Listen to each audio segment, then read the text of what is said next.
Okay, can you see the presentation? Yeah, perfect. Okay, nice. So first of all, Roue, thanks a lot for this very kind invitation. It's my pleasure to start this Proteocure Working Groups 2 seminar series. So it's a pleasure to showcase some of the results we published in my lab in the last decade, let's say.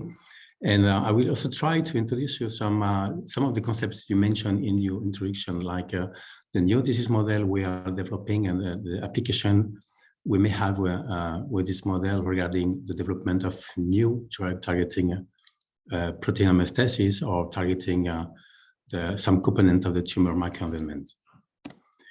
So this is more or less the outline of the presentation. First, I will talk very briefly of the pathogens of B-cell lymphoma. I don't want to extend too much on that. And I will explain our experience in the development of drugs and the preclinical development of drugs targeting the victim proteasome system, basically the first-in-class proteasome inhibitor bortezomib, and this the so-called immunomodulatory drug that are able to modulate the cerebrome in this model. And then, since, as you mentioned, we are very interested in a different element of the crosstalk between the lymphoid tumors and their tumor microenvironment, we are also highly focusing on the inhibitor for the B-cell receptor pathway. So I will show you a couple of examples of the drugs we have developed in the last 10 years. Then I would like to mention you the project we just closed a few months ago involving some Proteocure participants. So this project, the European project called Proteoblood, was focusing on the proteinopathies in hematological cancers. And then trying to illustrate the usefulness of the model we have developed, I would show you some development we have made in the last year about immune checkpoint blockade therapy and the combination in the aggressive B-cell lymphoma. So first of all, just a very simple picture to show you the main non-Hodgkin lymphoma, B-cell non-Hodgkin lymphoma, in which we are focusing on. So there are more than 20 subtypes of B-cell lymphoma. And in the lab, in fact, we are mostly interested in more aggressive subtypes. So here, some of these models are derived from the germinal center or very close to the germinal center, like mantle cell lymphoma, diffuse B-cell lymphoma, as you mentioned, Roue. And but we have also some experience in other subtypes like Burkitt lymphoma, double-hit lymphoma, or transformed follicular lymphoma.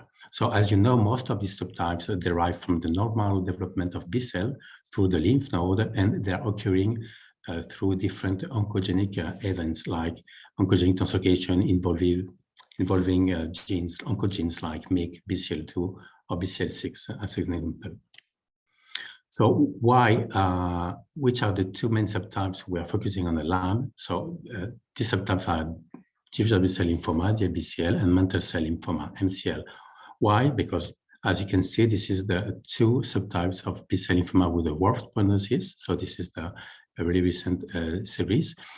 In terms of frequency, there is a huge difference, as you can see there. So DLBCL is the most common subtypes of B-cell lymphoma in Western countries, and mantle cell is a very rare lymphoma, but with one of the worst prognosis among these diseases. So mantle cell lymphoma, MCL, is characterized by the 11-14 translocation, but leads to the overexpression of cyclin D1, so forcing the progression of the cells through the cell cycle.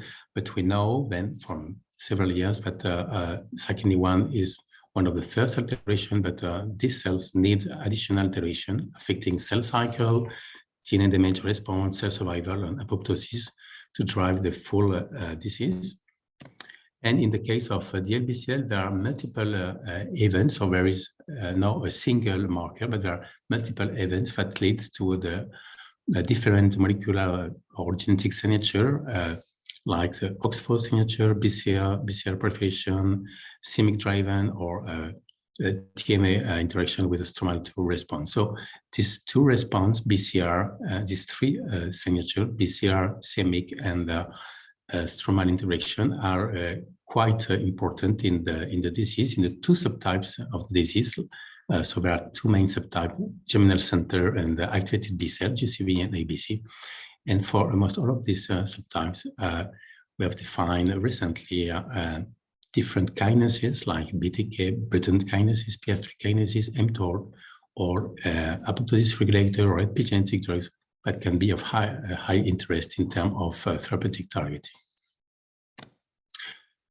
So why are we focusing on in this model in protein homeostasis? So I don't have to learn you that the complexity of proteome is very increased when we compare with the genome, since we have to, through different post-translational modification, we have to face more than 1 million different proteins.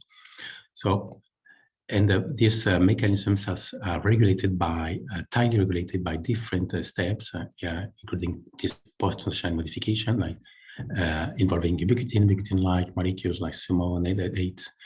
And these are regulating the degradation, the function, the localization within the different tissue and organs. So there are many ways to target a deficient protein homeostasis in cancer cells. So most of you all know the different mechanisms involved in this regulation. And we are basically interested in which kind of agent, which kind of mechanisms we can target to modulate the integrated stress response, the HSP response, the proteasome inhibition, the proteasome regulation, and the activation of autophagy. So the first mechanisms which we were interested almost 15 years ago was the regulation of proteasome activity. So at this time, the first-in-class inhibitor bortezomib was developed and was tested in the clinical, but also in the preclinical in different lymphoma subtypes. So we started to analyze the activity of this reversible proteasome inhibitor in preclinical model of mantle cell lymphoma. And so, as I said, at the same time, so this molecule exhibited a high clinical response in highly pretreated patients. And these results relate to the approval of bortezomib in mantle cell in 2006, more or less in the same time frame of the approval observed in multiple myeloma. So regarding the mechanisms, thanks to the work we published almost 15 years ago, we demonstrated that the blockade of proteasome activity by bortezomib in malignant B cell lead to endoplasmic reticulum stress, the production of Roue, but also provoke the activation of the UPR pathway.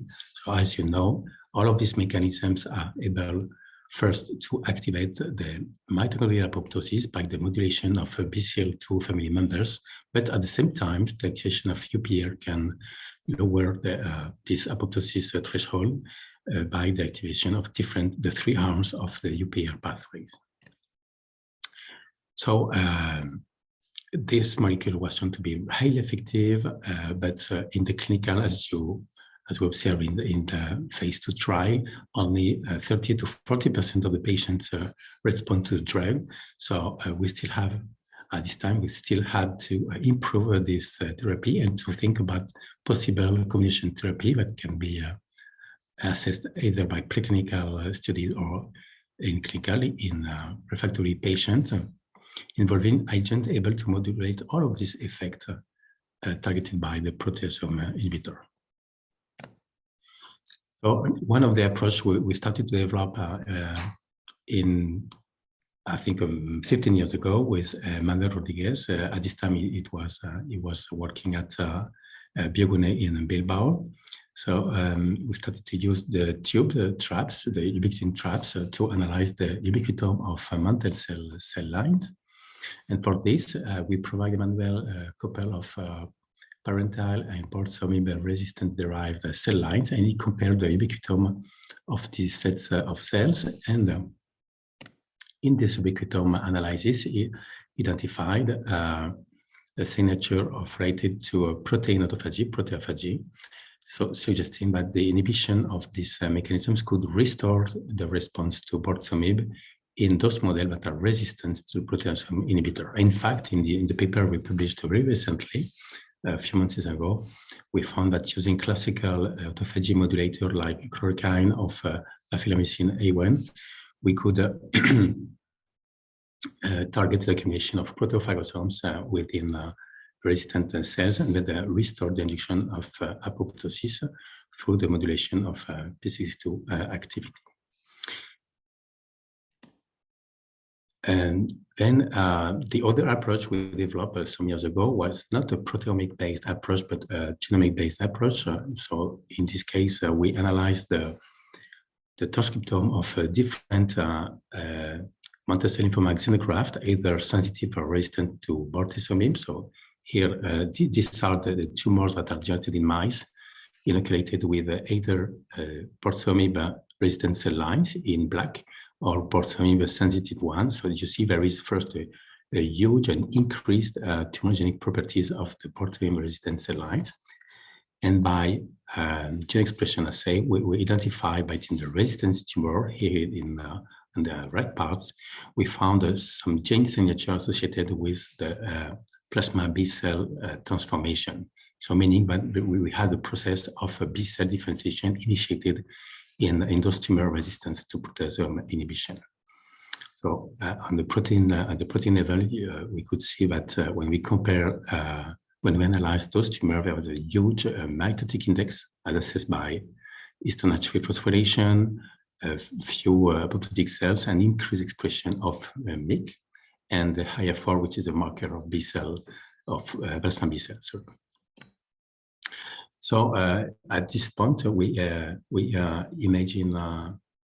try to identify some combination therapy that could be used to overcome this phenomenon, and we consider the possibility to target H3 enzyme activity.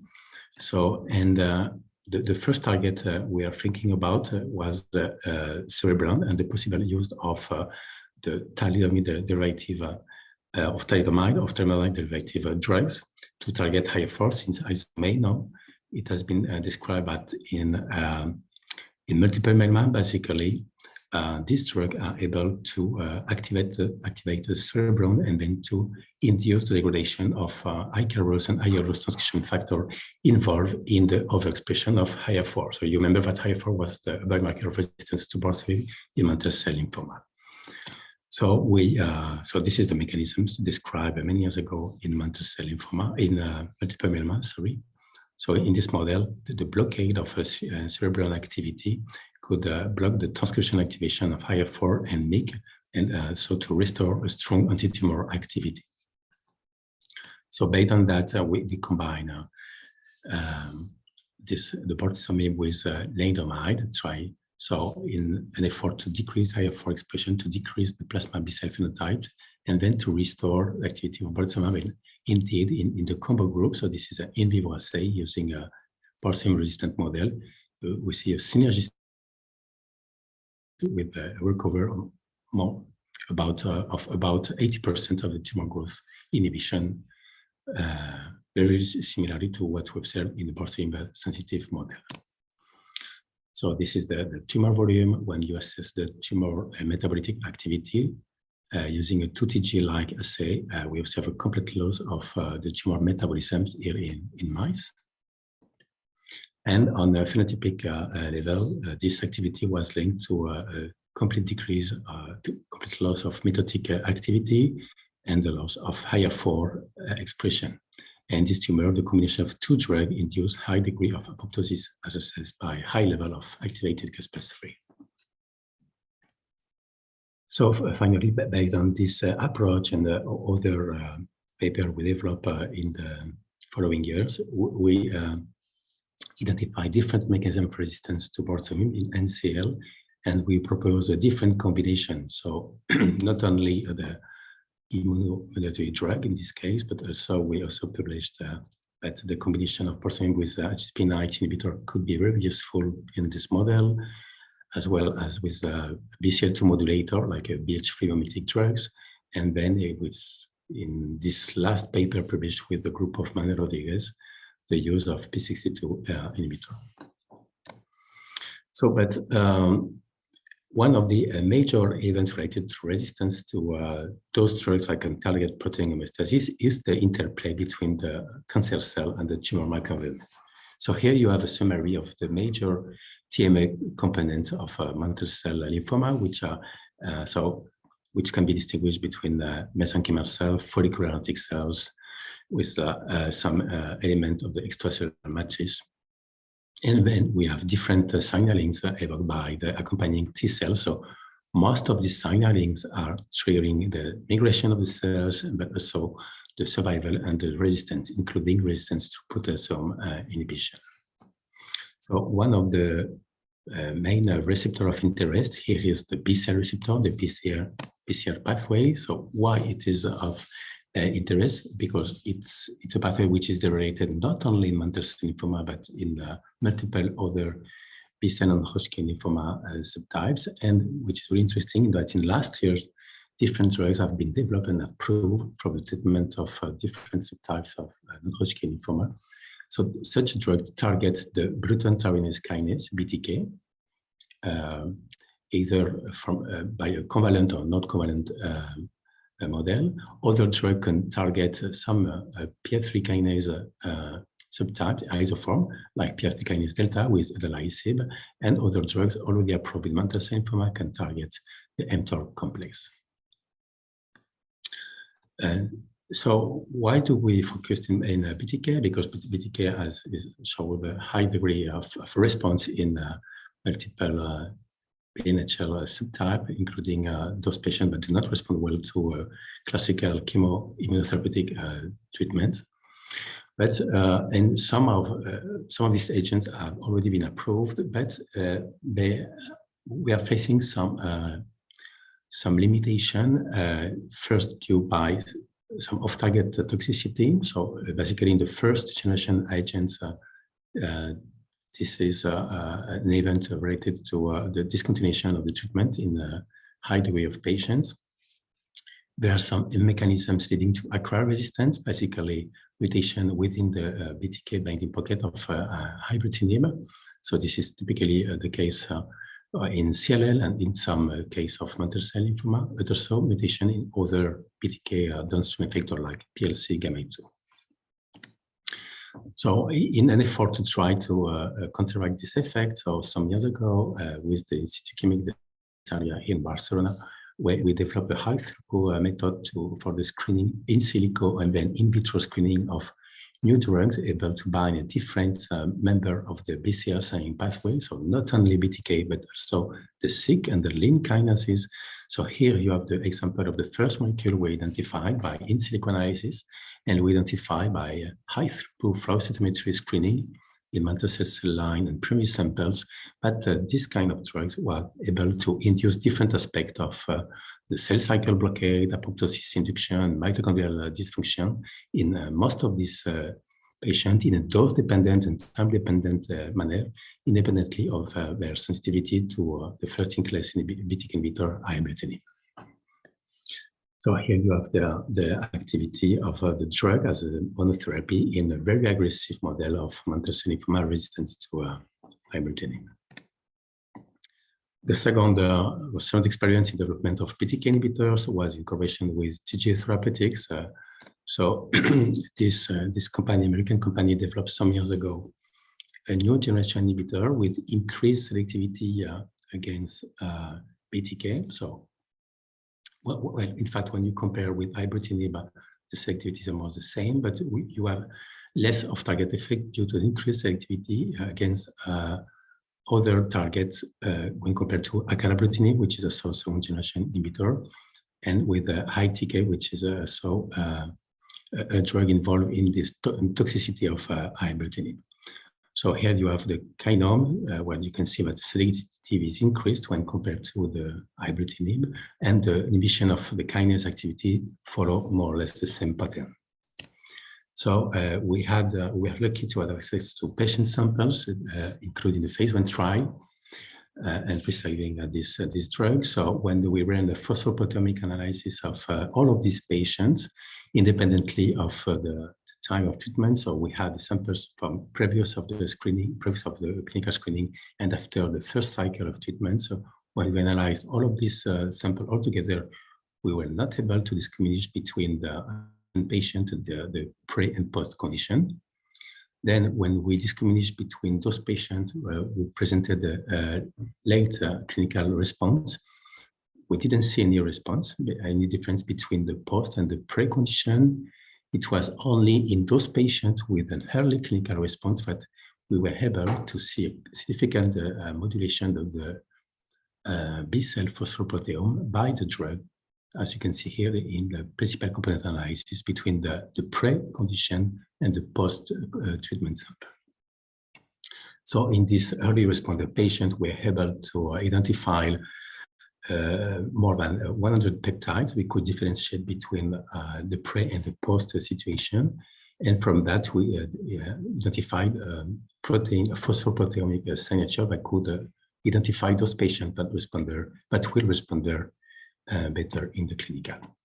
But when we focused on the phosphopeptides that were totally eliminated after the treatment, the first phosphopeptide was Icarus. So Icarus is a crucial B-cell transcription factor, which is known to be regulated at some residue by the BTK kinase, but there we identified 2 new residues from which we didn't know the regulation, but which was very interesting. By RNA-seq and total proteome analysis, we found that in the early responder patients, so ER, when compared to the late responder patient, LR, so in this early responder, we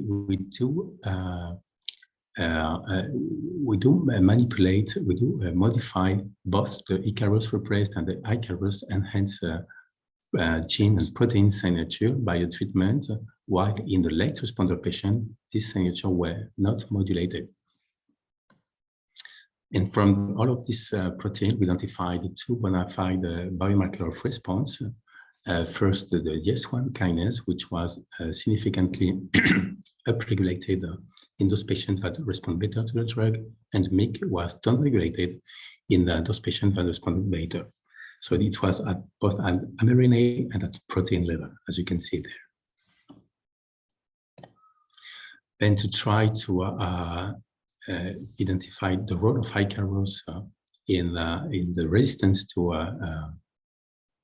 BTK targeting agents, so we generated by CRISPR-Cas9, we generated cell lines with BTK mutation that totally block almost completely block the activity of ibrutinib or the activity of 1701.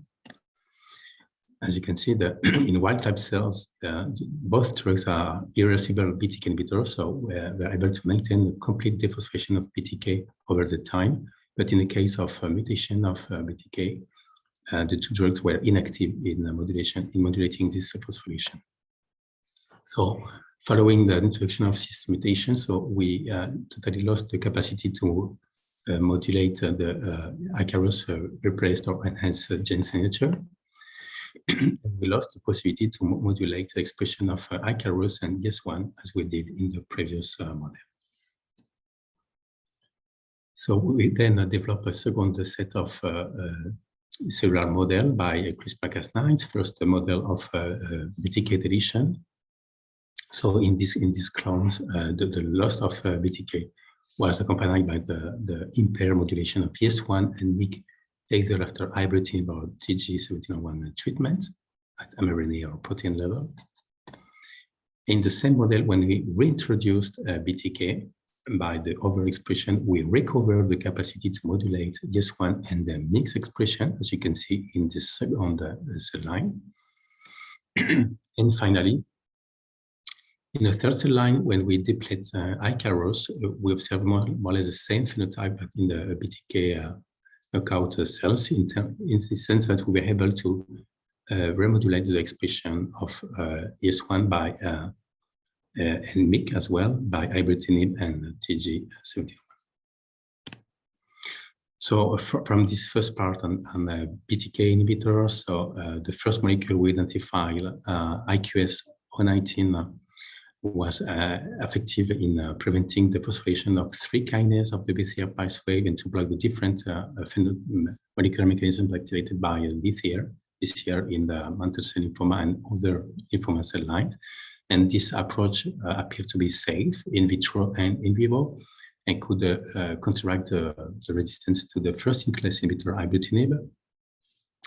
In the second world, we also characterized a new molecule which has a similar mechanism of action by an hybridine, but with an increased selectivity, which provided strongest activity in the in vitro and vivo model of mantle cell lymphoma, which is very interesting. In this second paper, for the first time, we describe the coupling of phosphoproteomic and profiling and transcriptomic analysis in B-cell Hodgkin lymphoma could be useful in predicting the clinical activity of a new therapeutic agent. Then a couple of words on the following of protein homeostasis. Coming back to protein homeostasis, a very few words about this project, this European project that in which we are working in the last 3 years. So Proteocure project is a transborder project between France and Spain. Was a transborder project between France and Spain, in which we focused on the 2 major subtypes of lymphoma and leukemia in our countries, basically DLBCL and acute myeloid leukemia. And the project was composed different phases. So first, we were interested in modeling the different disease from patient primary samples, both in vitro and vivo. So we developed a 3D Proteocure model of lymphoma and leukemia, and at the same time to develop a xenograft model in immunodeficient mice of the 2 diseases to make this tumor grows, and then from that to perform the ubiquitome analysis using, as previously, the tube techniques to identify some components of the tumor ubiquitome that could be related to this disease, and to find some possible targeted new biomarker and new agent, new factor that could be targeted. So for this, we use the system biology approach. And finally, the last phase consisted in developing new drugs from in silico analysis and then the computational chemistry that could be tested in this in vitro and in vivo model. So there were different partners involved in this project. So from Spain, we had in Barcelona our institute, as well as the company Anaxomics, Institut Chimique de Sarriá, and the Vall d'Hebron Institute of Oncology. In Bilbao, we had a very nice collaboration with the group of Rosa Barrios in Bilbao. And from the French part, we had 2 laboratories involved in this project, CNRS and INSERM, basically with the group of Dr. Pierre Lutz, which is with us today, and the group of Jamal El-Sari in Toulouse. So a really few insights about the results. I don't want to enter too much in the results because we are still in the way of analysis, but basically it's to explain you how we proceed in the in vitro part. So we develop this tuber precipitation assay to analyze the complexity of the ubiquitome in the different settings in 2D and 3D settings. So in this project, we're interested in developing new 3D spheroids of B-cell lymphoma and acute myeloid leukemia.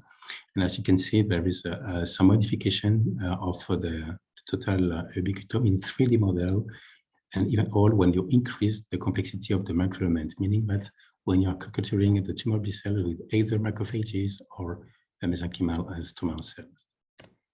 So just to show you, I don't want to enter into too much detail, but just to show you, so on the first part of this ubiquitome, you have some signature specific for very simple microenvironment in which we have only a couple of accompanying cells, and the complex one in which we have all of the components of the lympho microenvironment. We have some visible modulation of the minor B-cell ubiquitome. Then in the second part of this project, we use a system biology approach to identify some possible modulator of lymphomagenesis. So this was the work of Anaxomics. So Anaxomics focused on HOIP, which is a member of the LUBAC complex involved in the regulation of NF-kappa pathway. So recently it was described that this complex had a crucial role in the subtypes of DLBCL. This is basically the activated B cells subtypes in which this complex interact with other events like activation of the toll-like receptor pathways through the modulation of NF-kappa activation.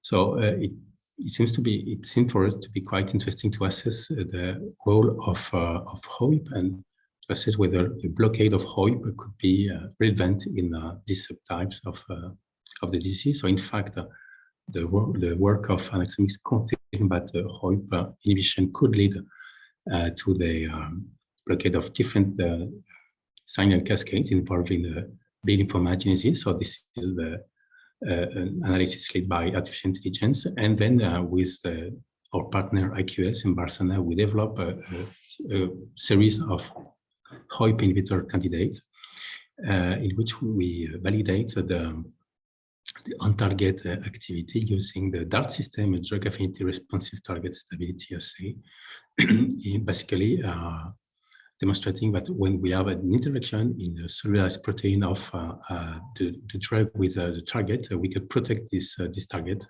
by degradation from protease activity and making this protein detectable by mass spectrometry. So I can show you too much data on that because we are still trying to analyze that and to make some validation of this work. But this data will be presented in the ACR meeting in the upcoming in April in the US.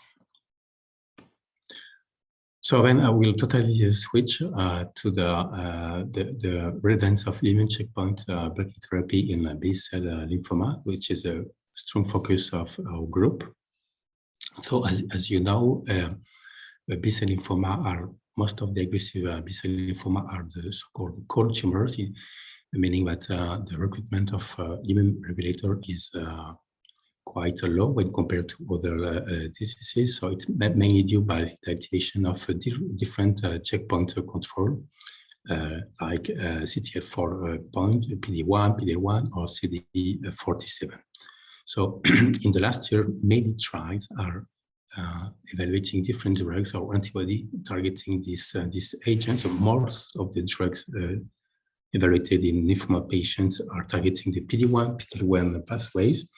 But among the alternative targets, CD47 is one of the most interesting targets beside PD-1. So here you have the illustration of how these non-Hodgkin lymphoma subtypes are non-inflammable lymphoma with just the infiltration of some tumor-associated macrophages, basically due to mutation of genes regulating AKT signaling or some epigenetic regulators or cell cycle regulators. In other subtypes of inflammable lymphoma, these immune checkpoint molecules are very effective since we can regulate the tumor infiltration not only of macrophages but also the infiltration of T cells and CD4 and CD8 T cells. So we focused in different subtypes of B-cell non-Hodgkin lymphoma. We focused on CD47. As you know, it's don't hit me signal. So this checkpoint delivers don't hit me signal, since it it impairs the recognition of tumor B-cell by macrophages and the subsequent phagocytosis of the cells. So the use of CD47 antibody allow to the restoration of this phagocytosis, but it could could also restore the NK-dependent cell elimination. So the other information we have regarding the relevance of CD47 is that in DLBCL patient, the high level of this immune checkpoint this immune checkpoint is associated with a worse prognosis. So a few years ago, we started to work with a new CD47 CD19 bispecific antibody. It seems to be, sorry.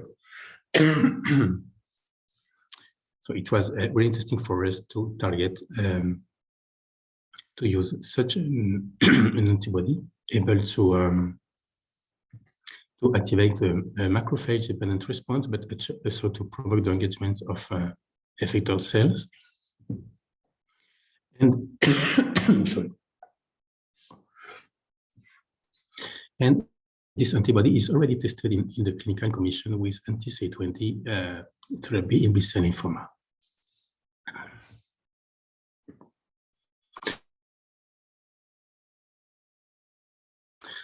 So first, we developed to assess the activity of this antibody preclinically. We developed CD47 occupancy assay, and which is a fax-based assay. And in this assay, you can see that this antibody was able to displace the leveling of tumor B cells in a dose-dependent manner, and which was quite similar to the first-in-class molecule. BCX12 is the first-in-class CD47 blocking antibody. And the difference with this first-in-class is what the activity of TG81 was strictly dependent on CD19 expression. Since in the JOCAT cells, which are CD19 negative cells, we lost this effect.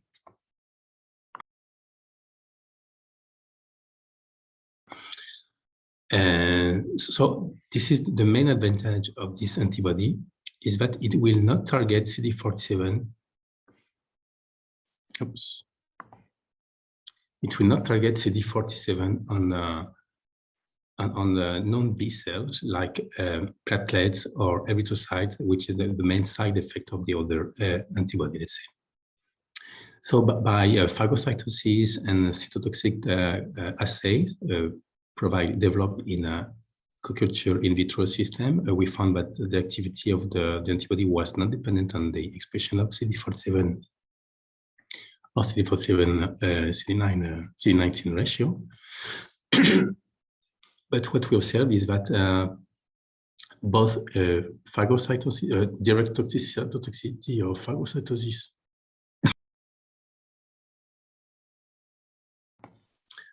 or phagocytotic activity was increased when we combined with the class of agents. So the anti-CD20 antibody combined with PI3 kinase delta drug. So this combination, which is called U2, showed the synergistic activity in preclinical model of different non-Hodgkin lymphoma subtypes, but basically Burkitt lymphoma, as you can see there.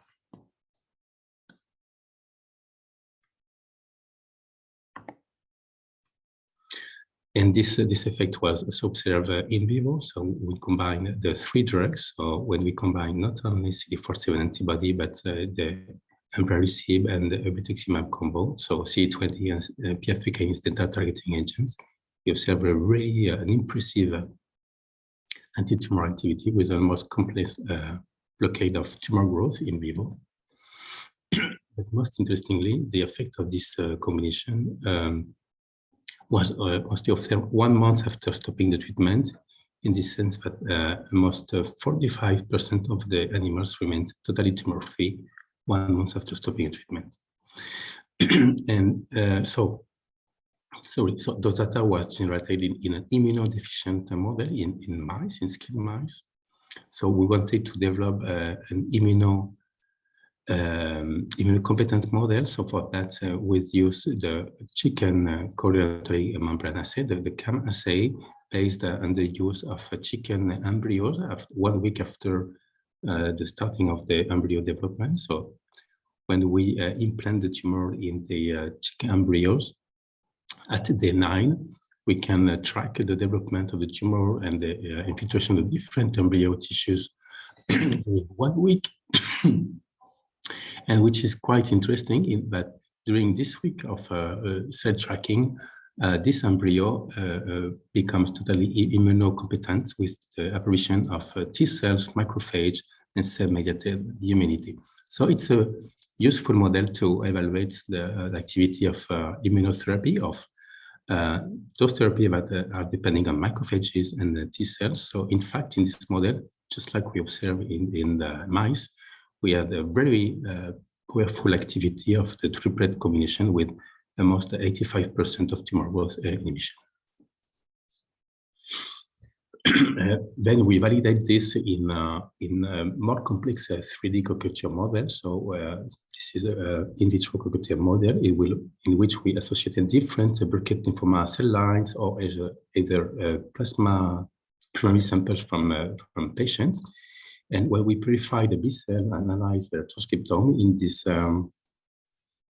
in this complex co-culture system, either in the presence of CD47 antibody or with the triplet combination, we found that the triplet treatment leads to the activation of two main gene signatures related to inflammation, as you can see there in the different model.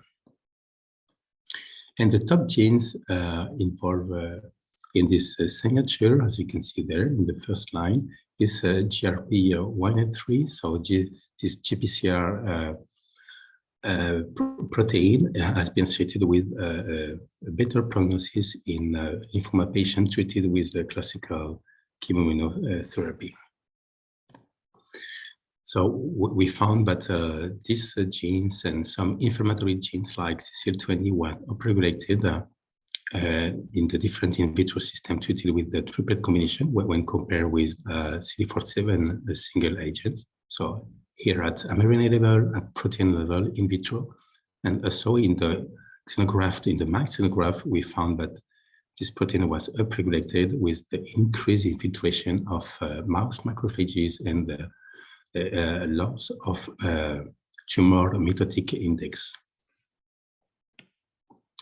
So to validate the role of GPR183, we generated a couple of GPR183 cow clones, and we cultured these cow cells in a 3D model using the nanoshuttle technology. And in this model, by immunofluorescence, we found that while in the control spheroid, we have some nice macrophage infiltration, which is activated by the treatment of the tumor by the triplet therapy. When we deplete GPR183, the macrophage remain totally at the periphery of the tumor. So there is no infiltration of tumor by macrophages and no phagocytic activity. So consistently in vitro, in the cow cells, in the co-culture cow cells with T cells, macrophages, we totally block the phagocytosis, and we block somehow the antibody-dependent cell cytotoxicity, and we lost the activation of those inflammatory genes we detected previously. And interestingly, we just confirmed this result by using a second approach. So we blocked the activity of GPR183 by a pharmacological inhibitor, NBR189, and we observe more or less the same phenotypes. A blockade of the phagocytosis in cells pretreated with a drug. So finally, as GPR183 is a factor involved in the localization of the cells within the germinal centers and in the migration of the cells, so we ran the chemotaxis assays in the different conditions, comparing the wild-type cell lines or the cells treated with the pharmacological inhibitor or depleted with the GPR. And in this case, you can see while in the wild-type, the triplet combination totally blocked the cell migration, or almost completely, we lost this activity by blocking GPR183. So this was confirmed then by immunofluorescence labeling of F-actin, the presence of F-actin, which is decreased by the triplet combination therapy in the control cells, is recovered while we block GPR183 activity. And confirming that the modulation of cytoskeleton is one of the top 20 gene ontology terms, identified in the RNA-seq analysis of this tumor. So in this work, we identified a specific B-cell specific antibody that could block CD19 checkpoints on this B-cell in vitro and in vivo. And most importantly, the blockade of this checkpoint in combination with a U2 combination, which is showing really nice activity in the clinical. So this combination induces a synergistic anti-tumor effect involving the increased infiltration of the macrophages within the tumor. So this is the mechanism of action we propose. So by combining different approaches targeting CD47, CD20, and PR3 kinase delta in tumor B cell, we could induce a complete a blockade of cell proliferation and the induction of cell death, including in the very aggressive and the so-called non-inflamed lymphoma. So finally, I would like to thank all the members of my lab involved in this work since in the last 15 years. First at EDBAB Research Center, then at Vijverbrun Hospital, and finally at IGC in Badalona. So the collaboration with other groups of IGC, like the group of Pablo Menendez and Manel Estelle, and a lot of our colleagues from Barcelona, from different countries and different company and funding society that supported this work. So many thanks for your attention. I will be pleased to catch your question. Thanks, Gael. So very nice presentation. So now it's open for questions. So I suggest if you have questions, you can put up your hand and then I can choose, or you can also just unmute. We are not so many. So maybe I can start with one question. So many of the targets they seem to target of the targeted therapies seem to target kinases and also the proteasome in addition to the immune checkpoint inhibitors.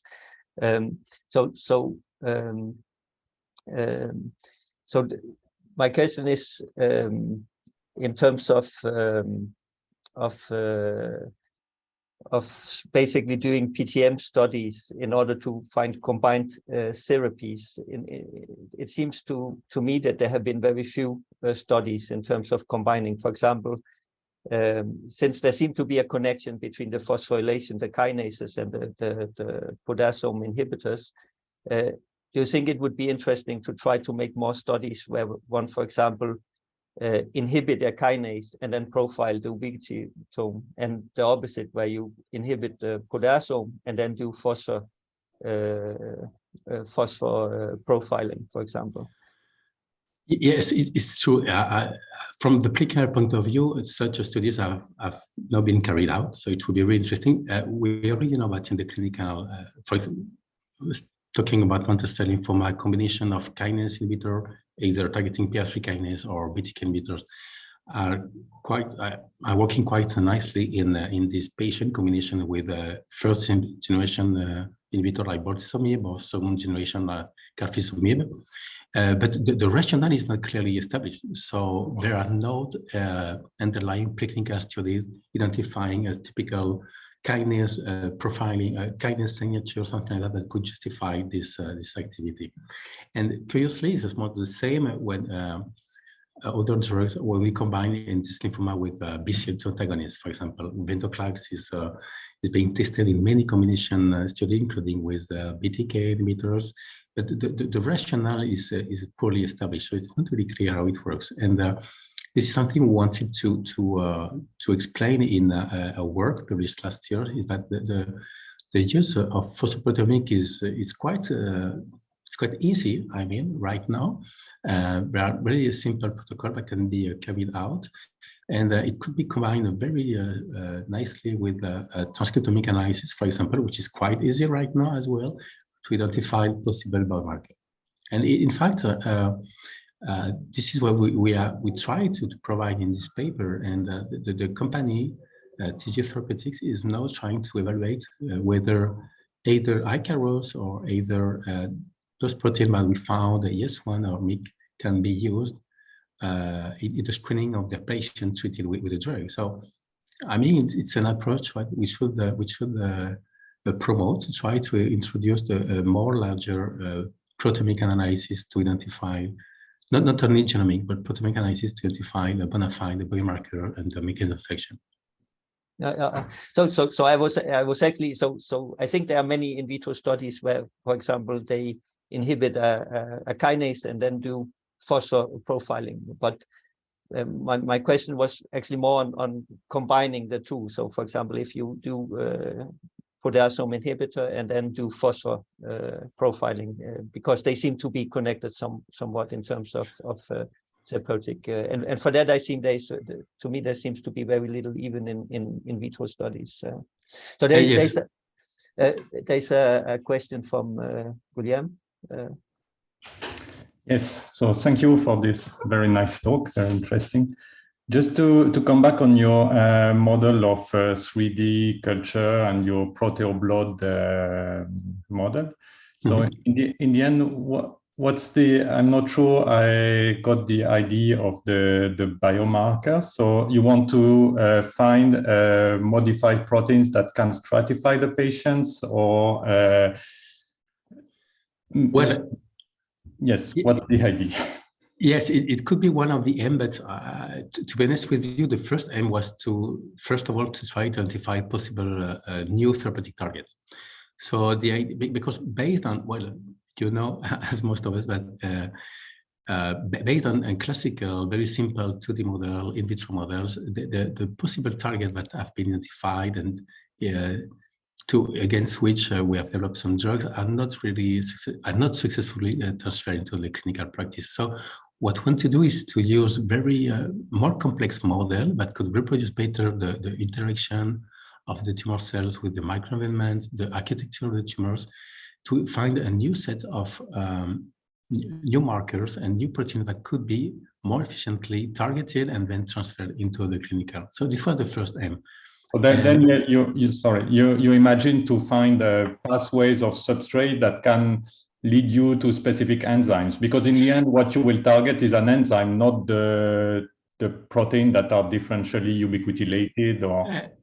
Exactly. Well, in fact, we're not sure whether all of these enzymes could be targeted. So if we are able to identify, and this is what we're trying to do, to identify pathways, so complex pathways that are specific for this 3D model or for this PDX model that are quite new. So in B-cell lymphoma, the suprarrenal capsule model we are using is quite new. I am pretty sure that we'll find some protein that or some signaling pathway using this ubiquitome analysis that have been not described previously. So the idea is, of course, is try to develop UPS regulating enzymes, but we cannot discard that some downstream substrate or targets will be of interest. Okay, thank you. Welcome.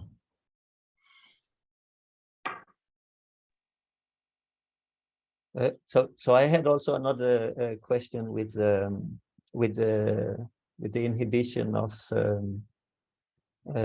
So you mentioned that you in some of the studies you did RNA sequencing, the full proteome, and also the phosphoproteome. And it seemed to me that the proteome data gave the best separation. But did you actually try to look in more detail what actually, if the phosphoproteome or the proteome or the RNA-seq gave the best separation, or well, to be honest with you, well, in fact, we are dealing with patients from samples treated within the first cycle of treatment in the clinical trial. So those patients received the kinase inhibitor 4 hours before. 4 hours before, sorry, 4 hours. So in fact, when at this time point, when you run the transcriptomic analysis, it's a bit frustrating because you don't see much modulation of the transcriptome. So in fact, the data I showed you in the RNA-seq data, the difference between different subgroups are limited to a few amount of genes. So not all the genes we identified. So for this, when you are dealing with slow, very limited time of exposure to the drug, I think the phosphoproteome is the best analysis. So of course you need total proteome to make the ratio of protein to have the control, but phosphoproteome in this case, and I would love to promote that in short-term treatment in patients. The phosphoproteome is much more informative than other approaches. So I found this study very, very interesting because you know we have the ABCDCB model and we have data already on the phosphoproteome in this model. So now I'm very curious to see if we see the same pathway that you see, because another thing is that which became more clear to me when I started looking into your paper is that actually the molecules that are regulated in these lymphomas and targeted also is very similar across the different lymphomas. Yes, in fact, I have to see that we validate the same signature, the same predominant molecules with a different drug, not only BTK or TG1701, and we validate that at least in 2 subtypes of non-Hodgkin lymphoma, chronic lymphocytic leukemia and mantle cell lymphoma. And I'm quite sure that this pathway would be predominant as well in other diseases. So then I'm also interested in hearing your opinion about targeting IIF4 directly. If this is something you think could be because it's regulated in many lymphomas as well, and it's upregulated in many of the hard to treat. Yes. The easy answer to say is to say, okay, there are those drugs that target cerebrum, activate cerebrum, and we know that they will lead to downregulation of IL-4. So this is something we can achieve as well with bromodomain inhibitors. So bromodomain inhibitors lower the expression of IL-4 in at least some lymphoma. But direct inhibitor, yes, it could be cool. But I don't know how to proceed. I would say, I think it could be more effective to focus on Icarus, for example. Icarus agent. So because Icarus is the recurrent factor we found in different lymphoma downstream of different blockers of BCR pathway. So I would say it could be interesting to focus Icarus. IL-4, I don't have a clue how to block, but maybe there is a Proteocure agent, something like that. It could be. Yeah. Okay. Thanks. So I don't know if there's more questions to Gael. Gael, I have a question. Remind me again, this GPCR 183. You focused on that as a candidate because it was very high scoring in your analysis, or because maybe there was a drug that you could use to target it to help do this kind of combination thing. What was the rationale to focus in on that? Yes, so the rationale was really the ranking of GPR, because in the 2 main signatures, so these 2 inflammatory signatures we identified, it was the top genes in both of these signatures. So it was, well, really highlighted by this the GSA analysis. And then in the volcano plots I showed you, we only found about I think 16 or 15 genes that were significantly upregulated by the triplet therapy. And it was among these. It was the sole genes present in the 2 approaches by using the global volcano analysis or the GSA analysis. So we say there is something. And then we found later on that there was a pharmacological inhibitor. So it was totally casual in this sense. But it was really it was obvious that it could be it could exert a crucial role. In fact, when we carried out 2 clones, we generated 2 cow clones, and the 2 clones we completely lost the activity of the triplet therapy in terms of anti-tumor activity, ADCP, ADCC activation. So it was really amazing. The relevance of this factor is we are quite confident with the role of this factor. Yes. Okay. All right. Thank you. Okay. Some final questions? No?